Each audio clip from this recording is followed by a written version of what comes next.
Ngatho cia mwanya muno ni undu wa gucoka na ndirehoka no urathie na mbere wega.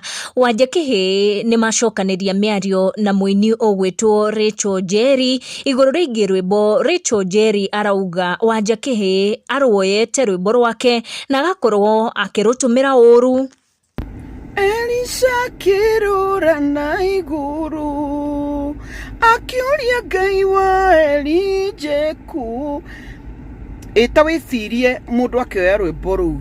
Muini wa nyimbo cia ndaci uretwo Wanjanga wa Njau akoya rwimbo ruma akarugarura akaruina rwi rwa ndaci fiu na aguthukia rwimbo rwa Ngai akimenyaga.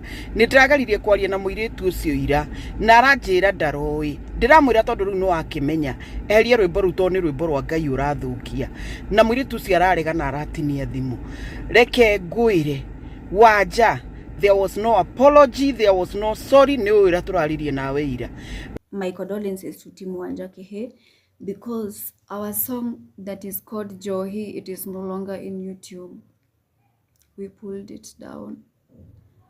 Muini uyu gwitwo Wanja Kihi agitetera augite we gutire kundu aroi ati rwimbo ruru rwake wi kundu rurahanana na rwimbo rwa mundu ungi, akiuga ati rwimbo ruu arerwo ni rurahanana na rwake ni rwa gospel. Wanja Kihi akorwo akiuga ati ni afoco gukorwo agi pull down video ya rwimbo ruu kuria arauga ati aratumirite ciringi 20,000 na riu agufoco gutumira 20,000 ingi niguo akorwo akireproduce rwimbo ruu.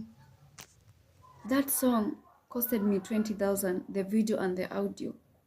That means if I redo it again, it is going to cost me 40,000. There is no way, there is no person in their right mind anaweza tumia all that money knowing that unafanya ngoma ya wenyewe and later utambua uitoe.